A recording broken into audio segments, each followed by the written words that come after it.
क्या आपने कभी सोचा है कि क्यों हर साल शरद ऋतु में पूरे देश भर में नवरात्रि मनाई जाती है? आखिर इसके पीछे क्या कारण है और किसने इसकी शुरुआत की? और सबसे बड़ा सवाल तो यह है कि क्यों इसे सिर्फ 9 दिनों तक मनाया जाता है? आखिर इसके पीछे क्या रहस्य है? हर साल भारत में सितंबर से अक्टूबर के महीने में शारदीय नवरात्रि मनाई जाती है, लेकिन ज्यादातर लोगों को यह पता ही नहीं होता कि आखिर हम नवरात्रि क्यों मनाते हैं। हर साल 9 दिनों तक चलने वाली यह नवरात्रि माँ दुर्गा और उनके 9 रूपों को समर्पित है। पर आखिर कौन कौन से हैं ये 9 रूप और क्यों इनकी पूजा की जाती है? हर साल लाखों भक्त अपनी मनोकामना की पूर्ति के लिए माता से प्रार्थना करते हैं और उपवास भी रखते हैं। पर आपने सोचा है कि उपवास क्यों रखा जाता है और क्यों नवरात्रि का यह समय सबसे पवित्र माना जाता है? आपने यह भी देखा होगा कि नवरात्रि में मंदिरों और दुर्गा पंडालों में जौ बोया जाता है। पर क्या आपने कभी सोचा है कि ऐसा क्यों? आपने नवरात्रि में भजन कीर्तन तो किए होंगे और साथ ही गरबा डांडिया भी देखा होगा, लेकिन क्यों हम सिर्फ नवरात्रि पर ही गरबा डांडिया करते हैं? आखिर इसका क्या महत्व है? नवरात्रि सिर्फ एक त्योहार नहीं बल्कि रहस्यों का वो खजाना है जिसके बारे में ज्यादातर हिंदू नहीं जानते। नवरात्रि का शब्द 2 भागों से मिलकर बना है।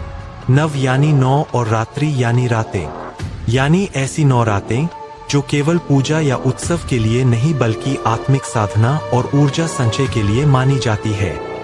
इन 9 दिनों को देवी शक्ति के 9 रूपों की उपासना का काल कहा गया है। सबसे पहला उल्लेख हमें मार्कंडेय पुराण के देवी महात्म्य खंड में मिलता है, जहां देवताओं द्वारा महिषासुर के अत्याचार से बचने के लिए महादुर्गा का आह्वान करने और फिर 9 दिन तक चले महासंग्राम का वर्णन है। इसी कथा ने नवरात्रि की नींव रखी। इसके अलावा कालिका पुराण, स्कंद पुराण और देवी भागवत पुराण जैसे ग्रंथों में भी नवरात्रि व्रत और दुर्गा पूजा का वर्णन है। वेदों में यद्यपि नवरात्रि शब्द सीधे नहीं आता, पर ऋग्वेद और यजुर्वेद में शक्ति और उमा की स्तुति मिलती है, जो इस परंपरा की दार्शनिक जड़ें दर्शाती है। समय के साथ यह साधना उत्सव का रूप लेने लगी। वैदिक काल में नवरात्रि मुख्यतः यज्ञों और ऋतु परिवर्तन से जुड़ी तपस्या थी, जहां ऋषिमुनि शरद और वसंत के संधिकाल में आत्मशुद्धि हेतु उपवास रखते थे। गुप्त काल यानी 4वीं से 6वीं सदी तक आते आते शक्ति उपासना जनसामान्य में फैलने लगी और दुर्गा पूजा सामाजिक त्योहार बनने लगी। इसी काल में देवी को शक्ति के सार्वभौम रूप में प्रतिष्ठित किया गया और मंदिरों में उनकी प्रतिमाएं स्थापित होने लगीं। मध्यकालीन भारत में नवरात्रि ने क्षेत्रीय रंग अपनाए। गुजरात में गरबा और डांडिया की परंपरा इसी समय की है, जो शक्ति की आराधना को लोकनृत्य और संगीत के माध्यम से जीवंत बनाती है। बंगाल में दुर्गा पूजा का उत्कर्ष 16-17वीं सदी के दौरान हुआ, जब नवाबों और जमींदारों ने सार्वजनिक दुर्गा पूजा का आयोजन शुरू किया। धीरे धीरे यह आम जनता का त्योहार बन गया और आज कोलकाता की दुर्गा पूजा विश्व प्रसिद्ध है, जिसे यूनेस्को ने भी अमूर्त सांस्कृतिक धरोहर घोषित किया है। इस तरह देखा जाए तो नवरात्रि केवल एक धार्मिक पर्व नहीं, बल्कि हजारों वर्षों की सांस्कृतिक यात्रा है। इसके साथ ही महिषासुर वध की कथा, नवदुर्गा के 9 रूपों की आराधना, जौ बोने की परंपरा, उपवास का वैज्ञानिक महत्व, ऋतु परिवर्तन और शरीर की शुद्धि सब मिलकर नवरात्रि को विशेष बनाते हैं। नवरात्रि साल में केवल एक बार नहीं आती। वास्तव में साल में 4 बार नवरात्रियां होती है, 2 सामान्य और 2 गुप्त। शारदीय और चैत्र नवरात्रि लोक पूजन के लिए होती है, जबकि आषाढ़ और माघ की गुप्त नवरात्रियां तांत्रिक साधना के लिए।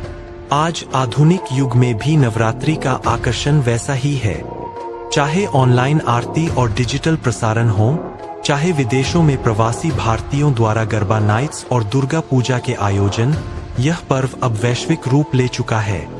लेकिन इन आधुनिक रंगों के बीच भी नवरात्रि का मूल संदेश वही है, शक्ति की उपासना। देवी दुर्गा केवल महिषासुर मर्दिनी नहीं, बल्कि स्त्री शक्ति के उस शाश्वत स्वरूप की प्रतीक है, जो सृष्टि को जन्म भी देती है और उसकी रक्षा भी करती है। नवरात्रि की 9 रातें आत्मसाधना की यात्रा मानी जाती है, जब साधक अपनी इंद्रियों पर नियंत्रण कर अपने भीतर के अंधकार को परास्त कर आत्मबोध की ज्योति तक पहुंचता है। और 10वें दिन विजयादशमी पर रावण दहन के साथ यह संदेश दोहराया जाता है कि असत्य चाहे कितना भी शक्तिशाली क्यों न लगे, अंततः सत्य की ही विजय होती है।